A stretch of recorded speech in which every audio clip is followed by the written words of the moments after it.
It wasn't until I really came into touch with Sun Young and Neela and Kaya Press that anyone was really excited about it and really interested in doing it. So this is a press that has, from its founding, been committed to innovative Asian American voices, and they have published so many important books. I mean, if you go and look in their website and look at the types of books that they've been publishing for years now, these are some of the most important books that have contributed so much to Asian American literature, but to literature in general. So when they expressed interest in publishing this book, and then the loving attention to the book at every stage of editing the book and designing the book and producing the book, it's just been incredible. But I should have expected no less from this press. I mean, that is what they have been doing from the start, basically. So I'm beyond pleased to be here tonight as part of a Kaya Press reading and to have this book published by Kaya Press. I don't remember who I told, if it was Neela or Sun Young or if it was somebody else, but I was so excited about getting this book. I said, as soon as I open the envelope, I'm going to lift my shirt up and put it against my skin. And that's exactly what I did when I got it. I just held it against me. It was so beautiful. Yeah, it was so funny. Anyhow, so long story short, this book is a novel written in the form of a string quartet, and it's actually written in what you would call like a musical lines. So I'll show you a little page of it. It has like the musical. There are 4 characters, and each character is associated with one of the instruments of a string quartet, and they don't all run all 4 at once. They kind of weave in and out. And in the beginning especially, there's like a single voice or 2 voices but they read simultaneously. So the experience of reading the book is very different from the experience of hearing it read. It is almost a score for performance, but when you're reading it on the page, you can, and there are little prose sections in between too where it's one single voice. But when you're reading it on the page, you can backtrack and read the part. When you're hearing it, it is a performance piece, and voices will be simultaneously, and you may or may not hear every single voice at once. So we have 2 microphones up here, and sometimes people are going to be reading simultaneously, and occasionally all 4 voices will be happening at once. So basically, I've invited my fellow Kaya authors and editor to do this choral performance with me. So I'm just going to give you the background of the 4 characters so you know who is who. So Abeer is going to be playing the first violin in the string quartet, and this character's name is Sonia Chang, and she is a violinist in the story.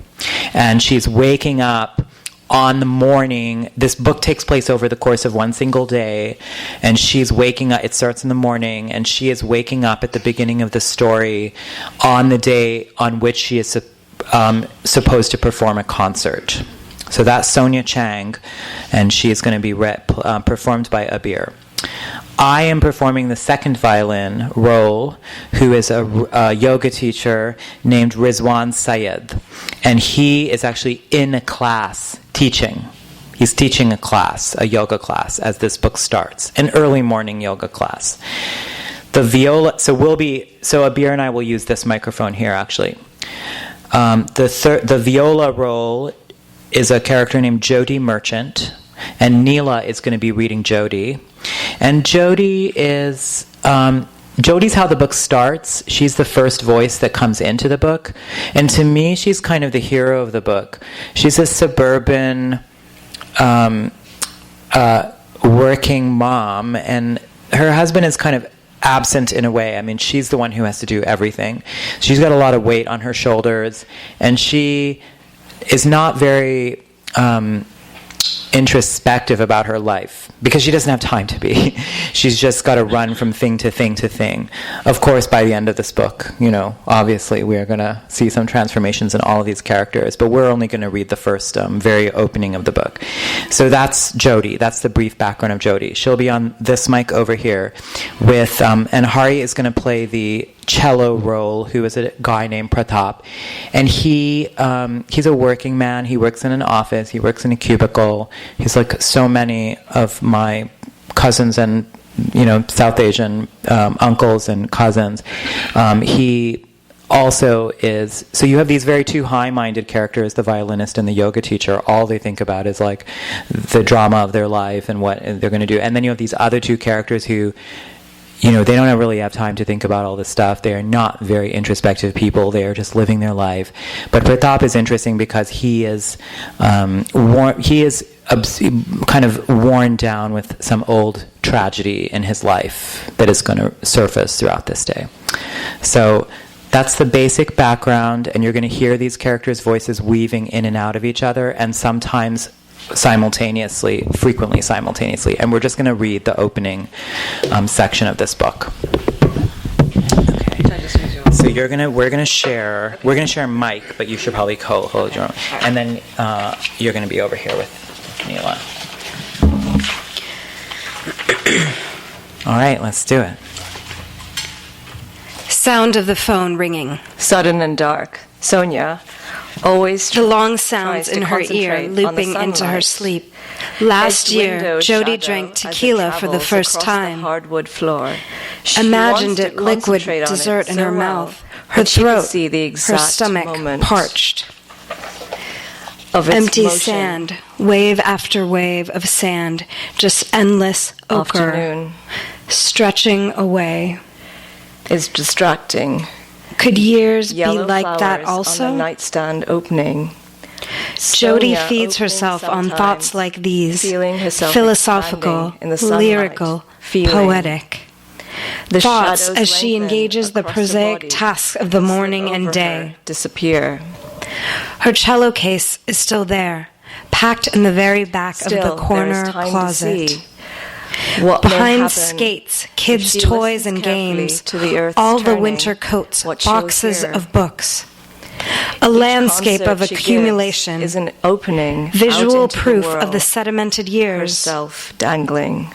Still, Jodi imagines that one of these days she might be able to play. This moment, her world of yellow.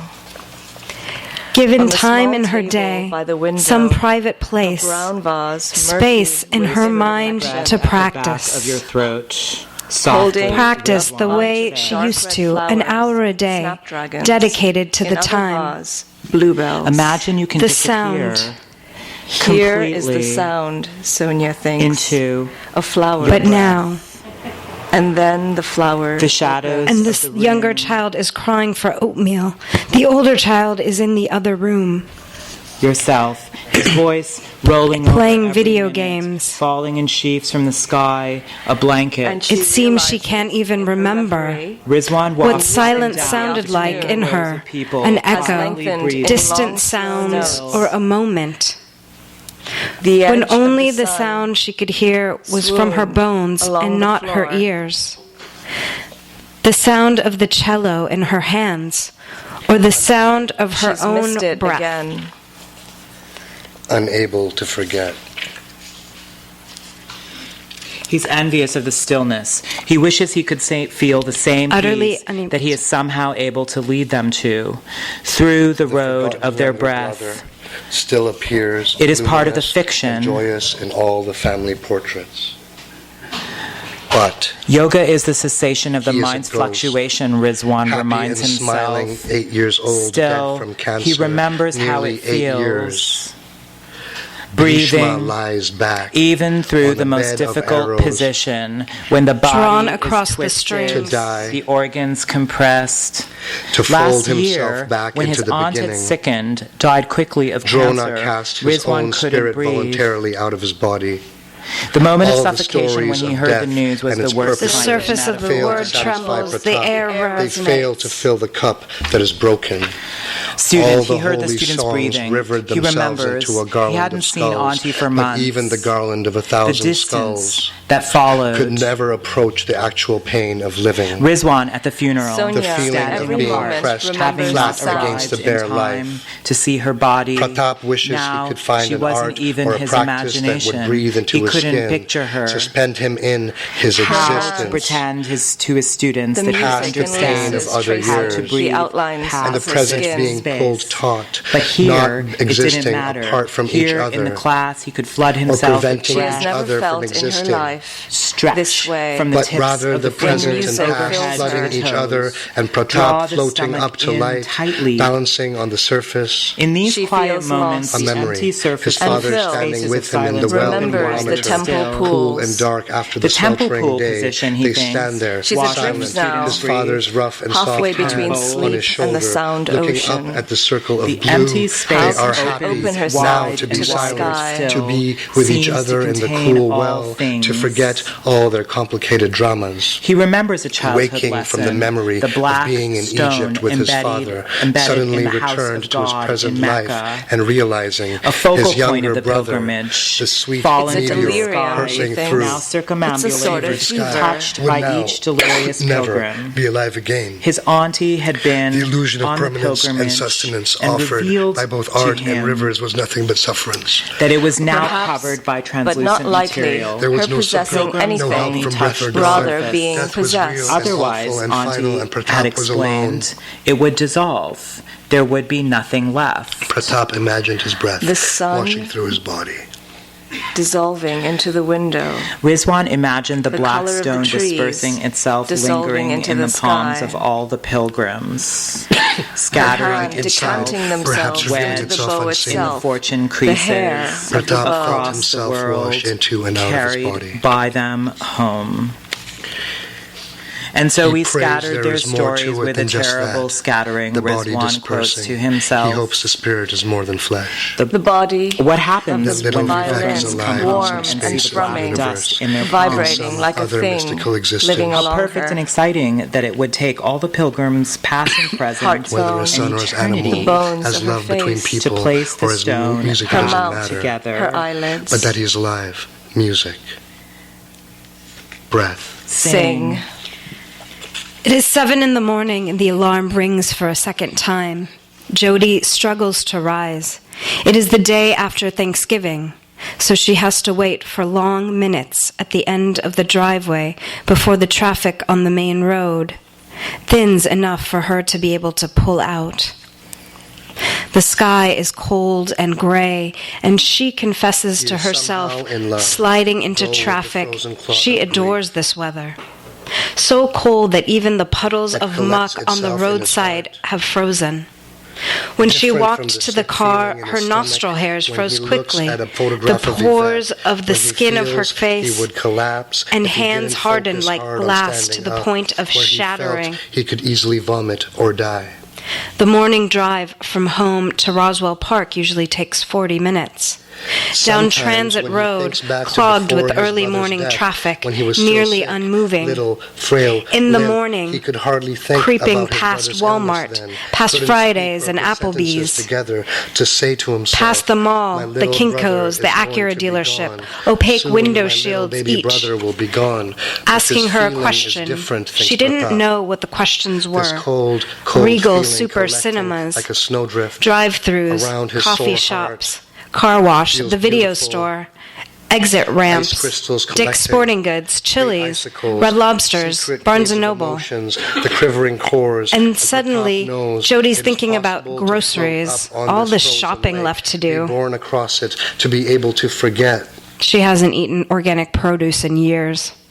She's always reading about the Each morning benefits. of life is pulled back. Likewise, Thick this morning, curtains, flipping through the grainy speed and dial gray on her like a car film radio. noir that always begins the same. Top It's 20 him hits, classic rock, country, NPR, alternative rock.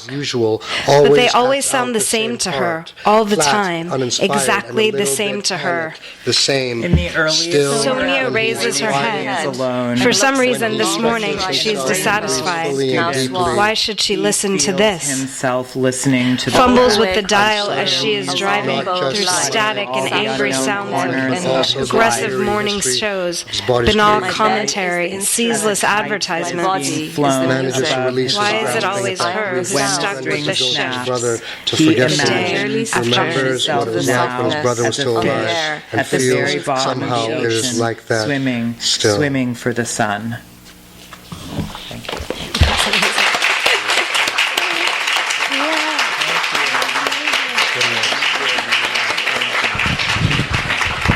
Thank you very much, and we will talk. Maybe we'll talk about that a little bit in the end in question period. Who's after me? Please welcome Abeer. But I have to pee, so. Wait, are you really? I just have to pee. Okay. So, let's do a tap dance or something. Do you want to go? Should we? Let's move on to Hari then. Yes, thank you. Welcome.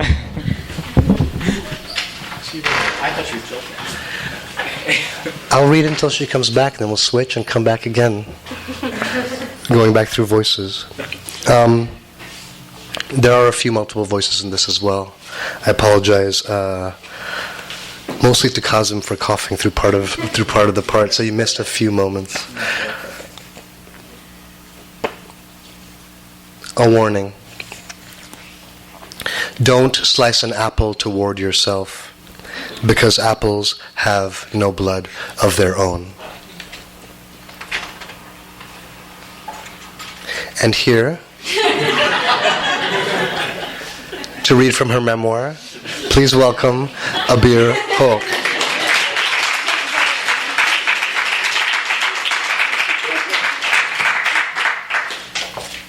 I'm going to show you. So my memoir is set in 3 geographies, in Nigeria, the States, and Bangladesh. So I'm going to show you a little poetry video that my partner Josh Steinbauer and I made together. That's set in Bangladesh, and I'm going to read after that. It's just 1 minute. I'm going to read a short chapter from the Nigeria section. So this is the video. I think I just pressed play. This is not my laptop, so...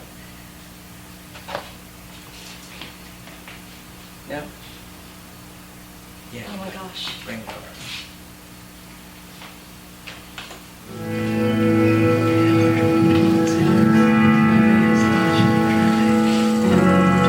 Yellow door, emerald field, fetch water from the well.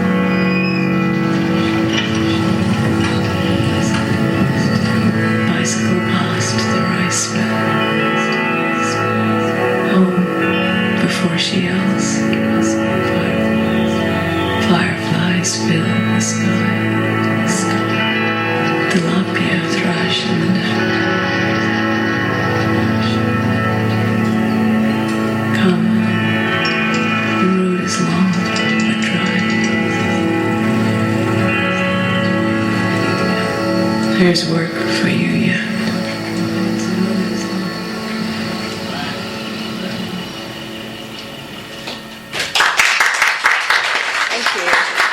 Thank you. So, make this a little lower. So each of my chapters starts with weather condition and a poem. So that poem actually started one of the chapters in the Bangladesh section. I'm going to read a chapter from, I lived for the first 13 years of my life in Nigeria. And I had a really strong Nigerian accent when I came to America at age 13, which was mocked out of me quite quickly. But I'm going to read this chapter in that accent. And I was in 6th grade, and that's all you need to know. Fusion, 83 degrees Fahrenheit. Oh, so we had to sing the Pledge of Allegiance every day in the morning, so I'll sing it to you. I'm sorry because I'm not a good singer. I pledge to Nigeria, my country, to be faithful, loyal, and honest, to serve Nigeria with all my strength, to defend her unity, and uphold her honor and glory, so help me God. Tiger, tiger. We have started to learn William Blake's old ode to the tiger. We chant with enthusiasm, if not nuance. The heavy rhyme and meter drown any sense that might have accompanied the unfamiliar words. We are too concerned with getting the sounds in the right order to think about what the poem actually means. The University of Nigeria Primary School operates under an almost militaristic regime in its ample tree-demarcated square in the middle of town. Even the classrooms, simple one-floor structures arranged in sets of 3, resemble barracks. Mr. Eze runs grade 6B with an iron fist and a cane made of the stiffest branch our class monitor, Nnamdi, can find in the brambles outside. No questions are allowed in class, only answers or silence. We have 3 weeks to learn this poem, 10 minutes at the end of each school day. Every few days, Mr. Eze will add a new verse to the right side of the blackboard in his perfect and precise penmanship. At the end of the 3 weeks, he will erase the poem from the board and we will recite it by heart in front of the entire primary school at assembly. On the first day, we wait silently inside the classroom while Mr. Eze fumes over his last cane, broken and useless at his feet. Outside, Nnamdi is smoothing the branch he has broken off a tree and is walking reluctantly back to the classroom. When he enters, Mr. Eze walks swiftly and heavily over to the door and takes the cane from his hand. Our monitor is good-looking, tall for his age, taller even than most of the secondary school boys. This allows him a natural authority that, when coupled with his respectable school marks, makes him an obvious choice for the coveted position of class monitor. He slips into his chair with an easy grace and hunches over his worn wooden desk at the front of the row, nearest the door. I watch him from the back of the classroom as Mr. Eze waves his new cane at us to begin. And what shoulder and what art could twist the sinews of thy heart, and when thy heart began to beat, what dread hand and what dread feet? As half the class stumbles over the word sinews, Mr. Eze raises his cane and snaps it down on Nnamdi's desk. His bald head is shining with sweat, and droplets are forming above his forehead. Silence, he roars. Sinews, not sinews. How many times will we have to do this? He starts down the aisle and asks each person in succession to pronounce the word. A slight deviation results in a sharp and painful rap on the back of a hand or arm or back. Mr. Eze seems to be in a generous mood this time. We spent most of the last poem on our knees on the rough cement floors with rising welts on our backs and legs and butts. Still, I pray for the break bell before he gets to the 3rd row and me, and within moments I hear a deliberate clang. We pour out of the classroom into the light and space of the sprawling schoolyard. The backfields are filling with boys setting up soccer matches. I head over to the trees by the empty basketball courts to do what all the girls do, which is play clapping games. There are many, but the one we never fail to play at least once a day, rain or shine, is Oga.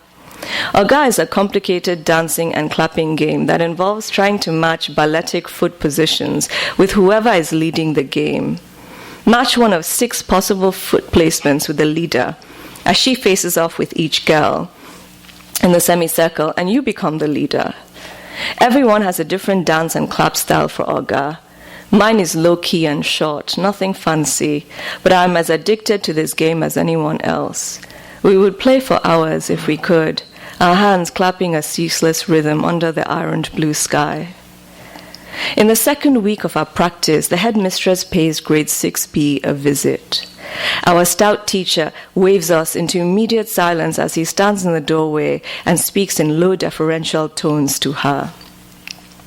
Although they are the same height, her crisp and colorful headdress makes her seem much taller than him. Mr. Eze returns from his conference with a renewed fervor. Our last poem, Journey of the Magi, set a standard with its complicated referential lines, and the headmistress is expecting nothing less from our next recital. We start chanting again. What the hammer, what the chain, in what furnace was thy brain? What the anvil, what dread grasp, dare its deadly terrors clasp?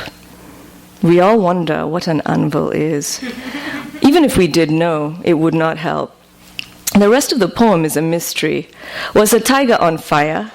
Was it in hell? At least it's more exciting than our last poem. That one was boring, on top of being incomprehensible. We never figured out what a magi was, and that was just the title. The tiger at least sounds dangerous, full of motion and dark light. When the stars threw down their spears and watered heaven with their tears, did he smile his work to see? Did he who made the lamb make thee? In the third week, we are almost enjoying ourselves. We sway with the rigid and swinging meter of each verse, the sounds stabbing out of our mouths with force and a measure of confidence. Even Mr. Eze seems pleased with our progress. The canings have been infrequent, and our regular subject material has been metered with a lighter touch. When the 3 weeks are up, our class lines up in the assembly grounds in front of the headmistress's office. Assembly starts off each school day. Grades 4 through 6 are arrayed in a square horseshoe, and the headmistress stands in the opening facing us. The sun is beating down, but we don't notice. The morning classes, kindergarten and grades 1 through 3, have just been let out, and they are streaming out of class, some through the tall hedges and down the road, others into the red dirt parking lot to meet their waiting parents. We stand quietly until the headmistress appears. My pinafore is ironed, pleats perfect. I want to tug at my shirt collar, but it's almost time, so I don't move. She waves her arm at us, and in unison, we launch into the Pledge of Allegiance. Then Mr. Eze leads his class to the front of assembly, where the 52 of us stand in 5 neat rows beside the headmistress. I stand in the front row as per height. Our teacher smiles at us, and for a moment I am so stunned at this rare display of warmth that I almost forget the first word. Tiger is a good starting line. Better than a cold coming we had of it from the Magi poem, which seems weak and anticlimactic. Cold is only in the British books we read, with pictures of snow-covered 2-story houses, with children wearing so many clothes we feel choked just looking at them. The tiger, though, is a creature of the tropics, lauded in folk tales, pictured in textbooks, its cousins trapped and wilting in our little town zoo. The tiger we understand. Thank you.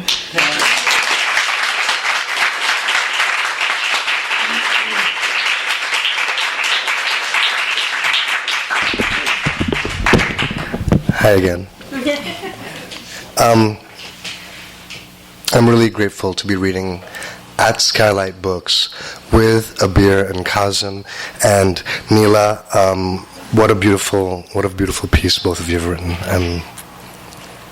I'm stunned. This is in 3 different voices as well. In some moments, I will try and switch a little bit between them, but I won't just return to my first voice too. Harry's also from Nigeria. Yeah, I was born and raised there as well. A begging. Animal of an almost god, please sit for me and dance inside your sitting. I too would love to carry up a king, coil my tail around him, land in rivers, bathe while that king sputters in silence. I would rather you than a god who sings bloodlines into law. Sing my song instead. This song. Its insolence forgives you for forgiving. I only want to grant you the broom touch in my voice. I see the dust, and the dust hungers. The underside of a hunter's arrow wheelbarrowed. Everything I do a coring of home. Get this, peeling land and something small of you underneath. A pavement sweeper's truth. My memories peck like crows around a high bar table. Ashtray between them for barbecue pit. I count the attacks. Motherfuck those days. I count those days of my deepest belief in God. I am something to crow to. Perhaps what I am is a dance, wandering in search of bodies. Part of their diet's livelihood, tamarind and guava, those trees the villagers raised. I prefer the way you tell it, Auntie. How the bicycle whose bell I rang swerved my hands. A wheel chains greasy acrobatics at a rut. Then the fruit I stole rolling away as you watched my foot try to pedal a cloud. A bicycle nailed to the ground for balance, that was our loudness. Under a blue roof, when dry sands shift to make way for a cutlass, we unbraided forward, turning over our ribbons to the hands behind us.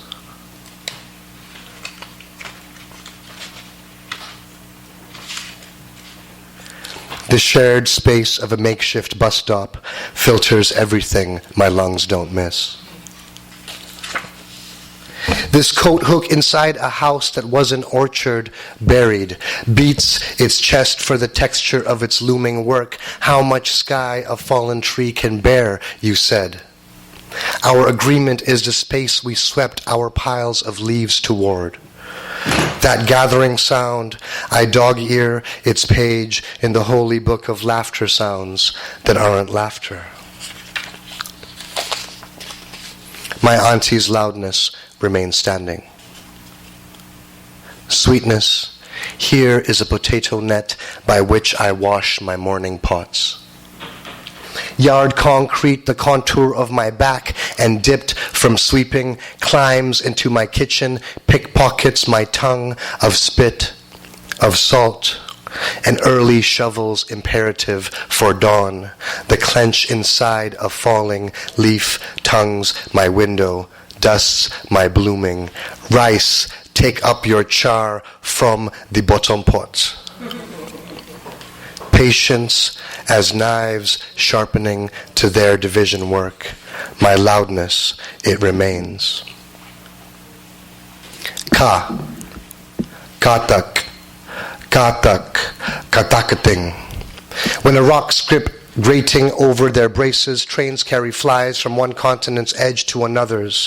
When the flies disembark, they must contend with those who claim the town as their own. A pavement sweeper's truth. I was a soldier. Yes. A man commanded, squat, jiggle, groan. Jiggle, groan, squat among the notes of a trombone. A man deployed, counting on the gratitude in hairshine. If the roadside deity doesn't eat the coconut you offer, pray for a beggar to stumble, cutlass in hand, upon the fruit. A pavement sweeper's truth. On the morning of my death, there is no pronouncement. No sage will sing that the arrow knocked and pointed at my cheek.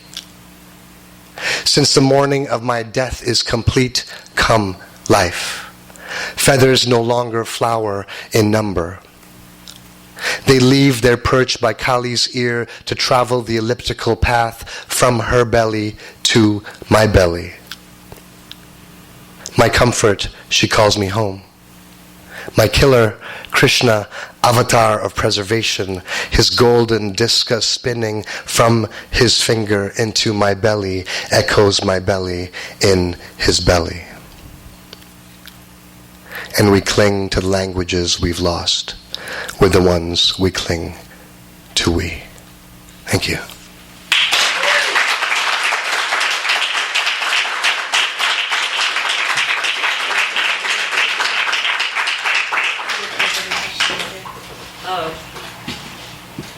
Does anybody have any questions for anybody? I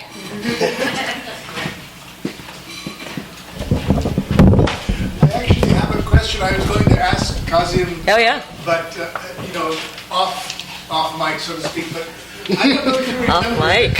Sounds exciting. About 12 years ago, and I really intended to publish it, but I just wasn't able to. I remember, and when I saw you in the audience, it reminded me of how long ago I wrote this book. I mean, it was really in 2002 or 3. It was earlier. It was one of the first things I wrote, actually. And David kindly wanted to try to publish it. And we couldn't figure out the logistics of how does this book actually get. I had been thinking about doing it as an accordion kind of book that would unfold. David had this crazy idea of the separate, so there are separate pieces in it. He had this idea of a box that had scrolls in it. I don't know if you remember, you described it to me. We went out, I think it was at the Poetry Project in New York City. It was one of the New Year's Eve marathons, if I'm right about it. One of those, and then we left and we went to some little coffee place and we're sitting there and talking about it. Yeah. I mainly remember more corresponding with you about it.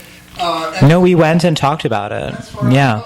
The thing is that the real problem was not the logistics. The problem was that the publishing venture that I was trying to launch, I sort of abandoned. And instead I moved to India and started studying music. I think that's appropriate.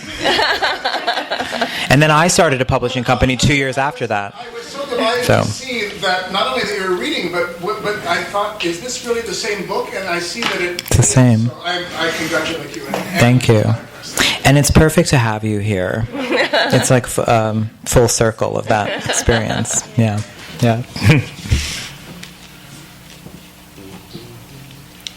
I have a question for Kazim. So, is that reading your performing the book the way it was presented today? Is that kind of your ideal way of having it read, or is it supposed to be read in isolation? No, it can be both. I mean, all along when I was describing this book to people, the obvious question was, have you tried to do a string quartet, because I teach at Oberlin, or have you tried to record performances of it or do a CD with the book? And none of those things ever occurred to me while I was writing it. So I did, I guess, kind of think of it as a solitary experience. But now that the book is out there in the world as a score and it's published, thank God, Kaya is so incredible, and they hired this amazing designer. Incredible designer named Jason, whose last name I can't remember.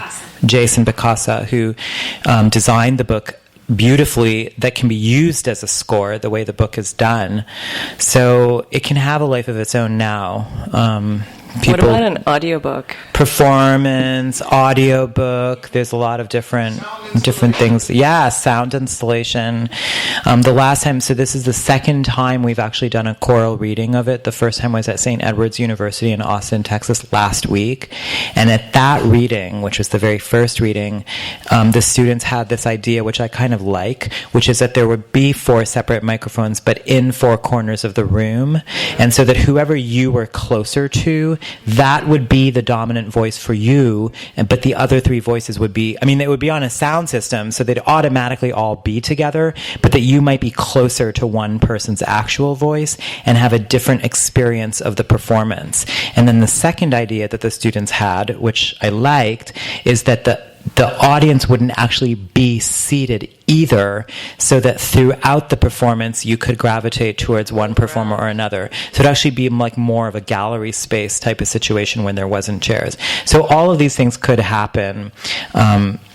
I don't think it would be me that would organize them. Now the book is out in the world, we're going to try to maybe invite some of those things to happen. And then as I read from the book, because I will be reading from the book, for throughout the next year probably, I will probably try out multiple different iterations of performing it. Thankfully, I'm like at that point in my career where I can do diva things, like have my agent tell the, whatever university I'm going to, like, we need to have 4 mics and we need to have no seating, like these kinds of things. And counterintuitively, the more kind of nutty demands like that you have, the more seriously you are taken by those universities. So we'll see.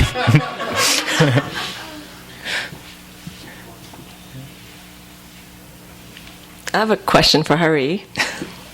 So your book is a lot about, it's about place. And so all the geographies that you've occupied also come into it. Can you talk about what that means to your book and like how it actually... I think, thank you. I think what happened was they bled into each other. Give it up for V, ladies and gentlemen, please. He rushed here from work. Come on, dude, take that shit. Y'all probably are all rushed here from work. I've lived in many places, but every space I feel a little bit displaced in. When you've lived in a bunch of spaces, you have that feeling. And so I needed the book not to be located. I've written a lot of work that is located or about a specific space, but I wanted it to feel like city that you either know and don't know at the same time. And so that was kind of like the impetus behind it. And I mean, at the end of the day, what happened was I live in San Diego right now. I went to Comic-Con, and Greg Van Niekerk, who's an amazing sci-fi fantasy writer who you should read, was giving out these books, and we took one, and it's called California Bones, and I was on the bus, and I was like, oh fuck, that's the title of the book. And then it was The Flayed City. And I turned to Liz, and I was like, I think this is the title of the book. And she turned and she was like, yeah, that's the book title. It's clear. And then she continued reading the book that she was reading. She was like, this is a really good book right now. And so in that moment, it became clear that I had the freedom to imagine it as a secondary world. For those who read a little bit of genre, a secondary world is very close to this one, but slightly slant. And that gave me the freedom to make it actually, in a strange way, kind of the counterintuitive, right? It became closer to the places I was imagining in my head or feeling in my body, actually, more than that. It came closer to the spaces I was feeling in my body and have felt in my body by not having to have them be one place and then another place, and then this city which is desert, and this city which is rainforest, and this city which is at the edge of jungle and savanna, but the feeling of what the city was. Nice. Thank you. My question for you. Yes. So as somebody who has the luxury of having been a part of your life, I'm excited to read your book. I'm curious about all the things that I don't know anything about. But I'm curious for you, wondering if now that you've done the process of having written this and gone through the book production process and you have some distance, which part of your own life are you the most curious about? As you look back at it now that You mean as in terms of something to write, or just in general? just when you were When you did the audiobook, that it was you had to actually read the story yourself. Yeah. Just wondering for you, when you went through that process, which part of your own life were you the most surprised to then read about or reread or read? Yeah, it's Hari and I were talking about this earlier today. There's something about writing something down that just kind of freezes it into place, accurately or not. So, in a way, there's something nice about the limbo before you actually say something or write something down, because all the different versions of that experience exist, and then once you write it down, it somehow sort of limits all of them and just narrows it down into that one story. And the thing that I like to think about with actually writing any kind of memoir or nonfiction is that it's just one version of the story, and it's the version that I chose to tell at that point in my life. And if I were to write the same book now, it would be a different story because I'm a different person and looking back at it from a different point in time. And it's a bit of a comfort also to know that. It's probably a comfort to other people who remember things differently than the way I remembered them. And so I want to have that sense of space when I think about writing. In terms of what I would... in a way I've sort of like burned that bridge by writing the stories that I have, because now I can't be like, well, that tiger story, like that's just the way it happened. And it could have happened another way, but now it's on paper, and so I can't really think about it differently. So maybe it's a reason not to write, in a way, or a reason to write fiction. So you can always just retell it a different way. But yeah, it's an interesting question. What happens when you actually write something down? I have a question for Abeer also. This is my first exposure to this work and to your writing, and so what I got from this, you read several pages, was such an acuity of memory that it's kind of like all of the detail of this experience of this young woman in this particular place. And I just wonder, is the whole work kind of like that? It's like, at the peak of acuity in different places, but it's all real time. Is that how you've done this book? I'm not sure I have the ability to judge that. One of the things is when I moved from Nigeria to America, it was this huge shock, and it was like a break between two parts of my life. And so it was like a trauma. And the things that happen before to a place, like if you look back at a place that you can no longer visit, then they sort of clarify and like become this tableau. So for me, Nigeria is like that. It's this childhood, it's this rose-colored place that just froze. And then there's ways that you experience things as a child, which maybe are more visual, not less emotional, but like are less able to be processed articulately anyway in language.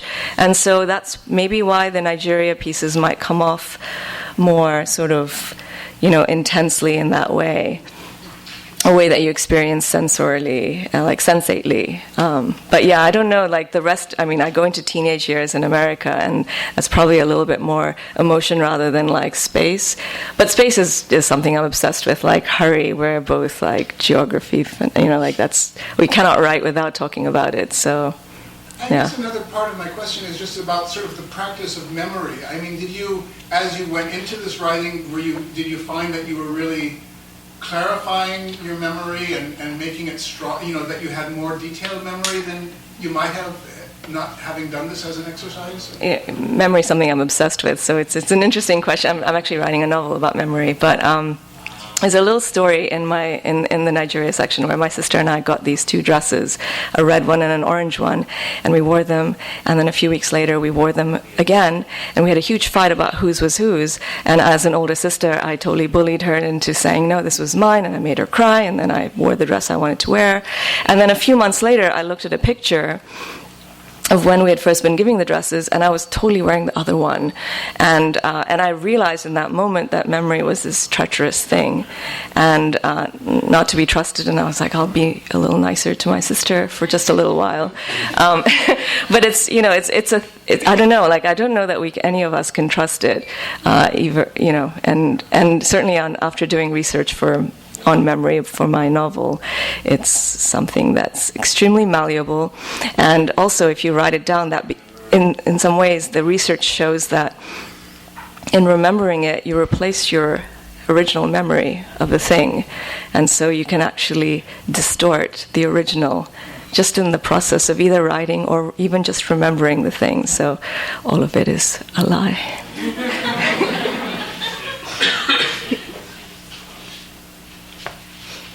I have a question. It's so great to hear you guys read, and I think this event and everybody's work has been so great. We put on an event that was totally about these books, and by 3 brown authors at this time, and not as yet, and not promoted it at all in terms of an event for diversity.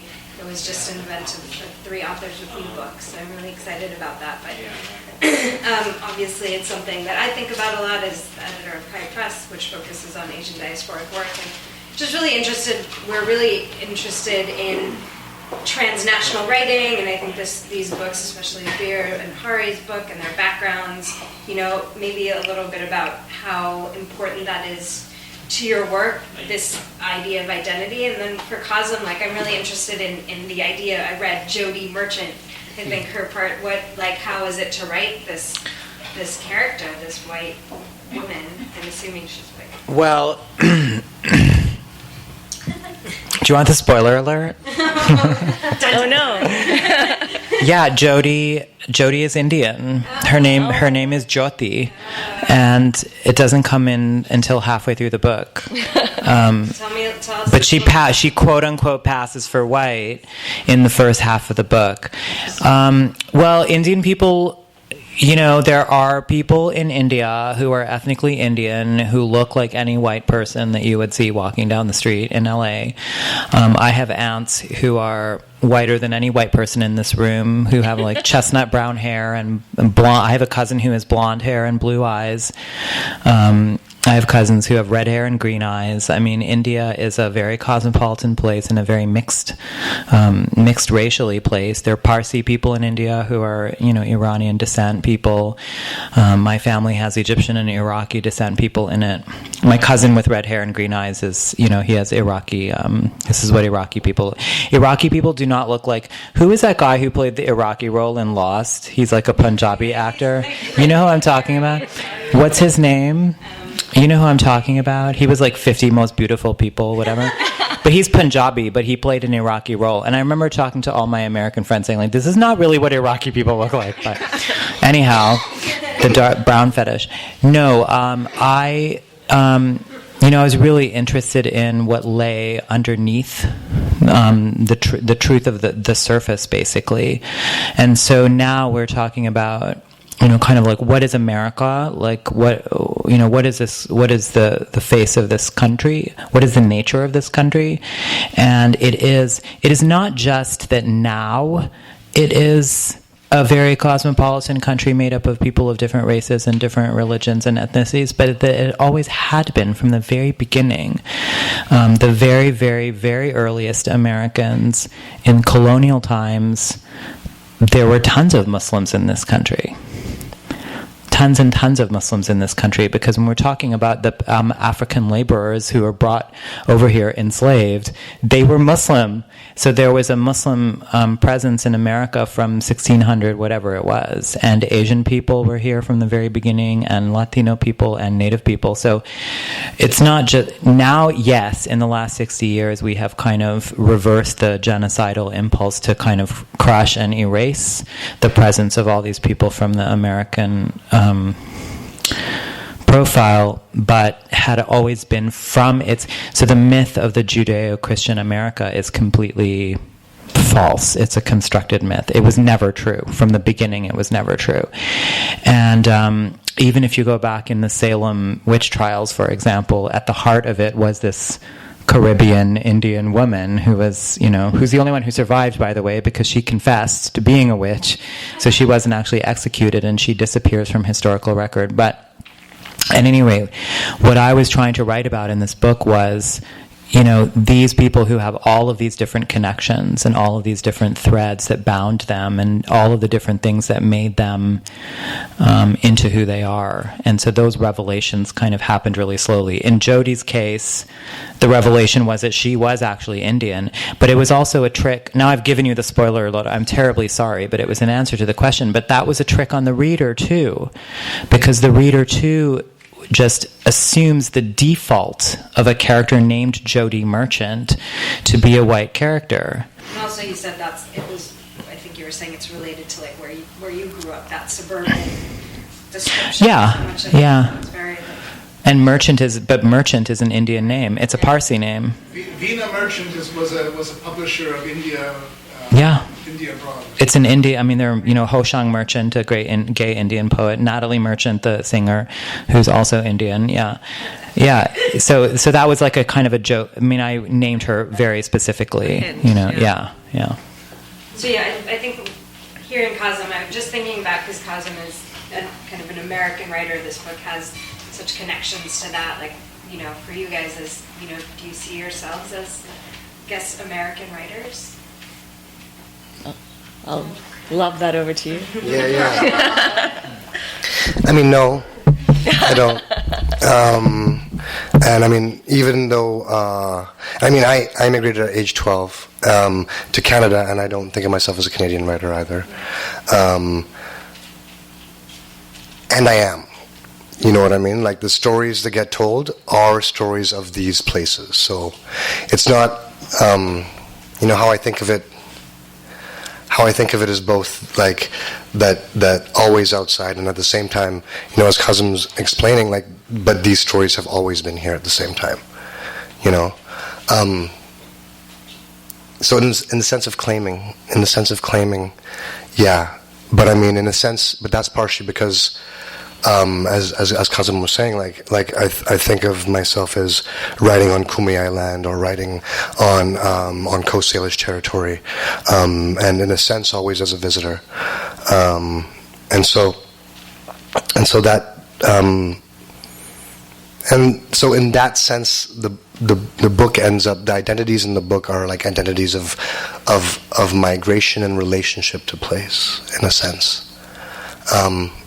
And I mean, then if I talk about my experience of it, like, there's, a friend of mine who passed, he has this amazing line, and he's like, rhyme immigrant searching for identity, and so we adopt hip-hop and rock the assembly, and that's his experience, so I understood more about hip-hop than I did about Canada when I was like 14, or actually I probably understood more about ABBA too at the same time, because like that's what my mom was playing on her record thing, and she was playing ABBA and Prince, and my dad was playing like old prayer records of like the Bhagavad Gita and shit, and like so like that's closer to what I know in my household as a person who was born and raised in Nigeria, has that as his oldest voice, and has that we were joking on the train. We didn't end up doing it, in a sense, but we're joking on the train about like how our oldest voices and the sound of each place is different. Like, if I go to South Van and you hear me talk, it goes more to here,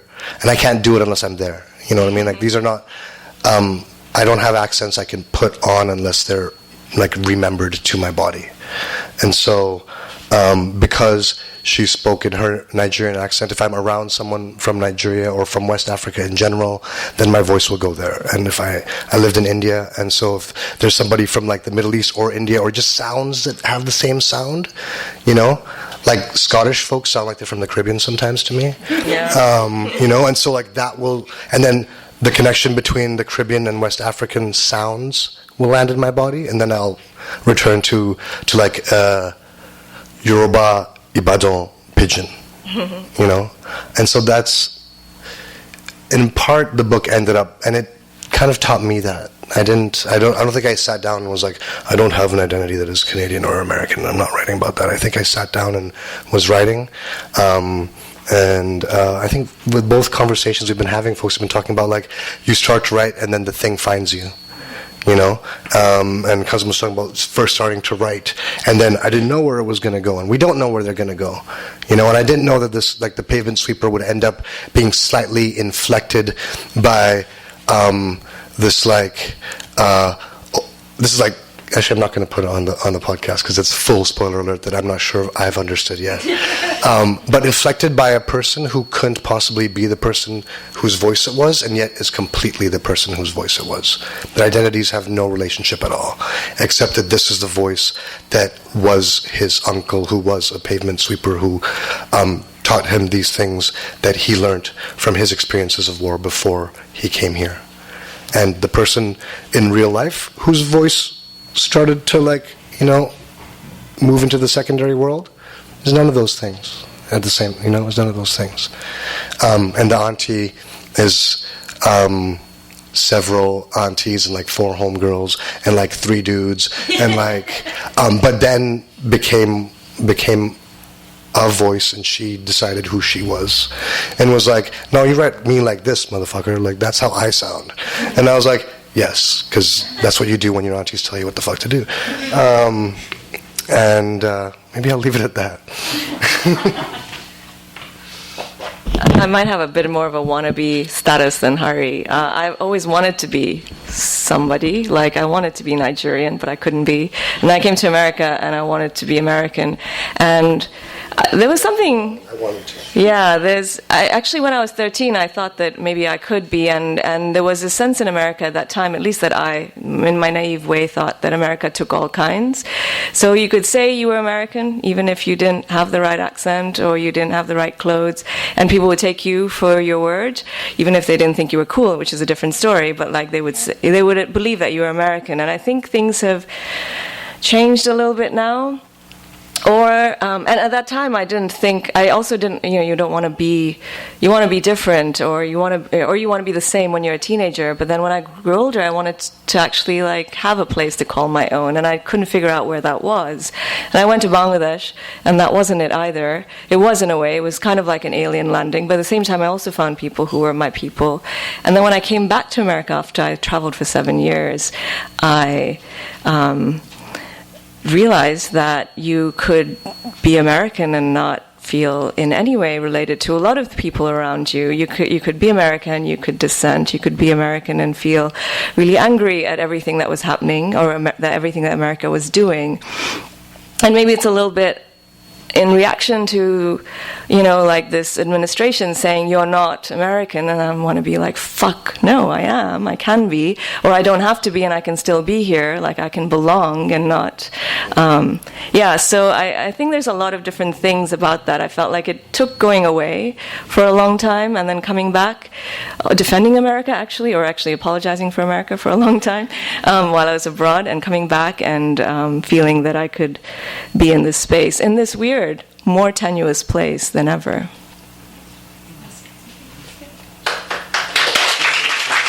Thank you.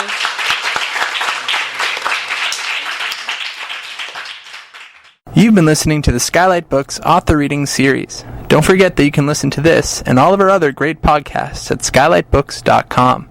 Thanks again for stopping by, and we hope to see you soon.